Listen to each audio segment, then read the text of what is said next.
The former Sandoval County Sheriff's deputy who survived a shootout with a fugitive killer 2 years ago is now suing her bosses.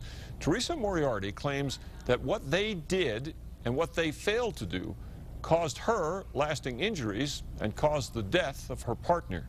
Here's News 13's Kim Vyas. On July 16, 2009, in this cabin in the Jemez Mountains, an undercover operation went terribly wrong.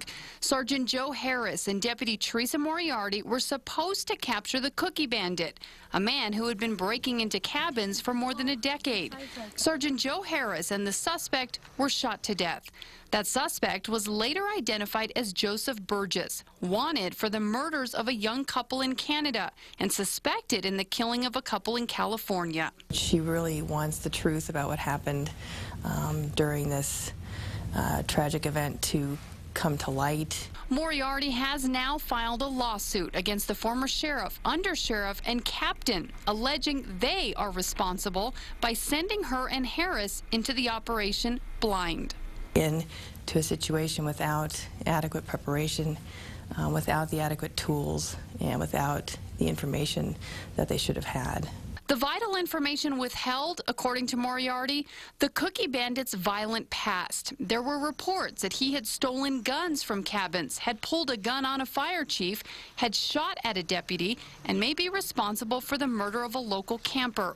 Moriarty also claims she, as a school resource officer, was not qualified for this operation.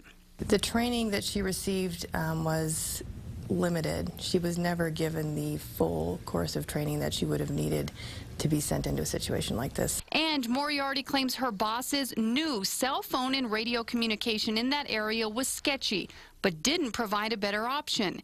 She says it took half an hour to reach dispatch for help after Harris was shot. She also claims the operation was kept a secret and no backup was provided. She even alleges Captain Morrison intentionally sent state police on a wild goose chase of the Cookie Bandit in Cuba that night so that Sandoval County could get credit if he was apprehended. Moriarty's attorney says after much consideration, Moriarty decided the lawsuit is necessary. Of course, she'll open herself up to criticism and challenge, and she has decided that it's important that this see the light of day. Kim Vyas, KRQE News 13. Former Sheriff John Paul Trujillo told us today he would love to respond to Deputy Moriarty's claims, but his lawyer told him not to talk.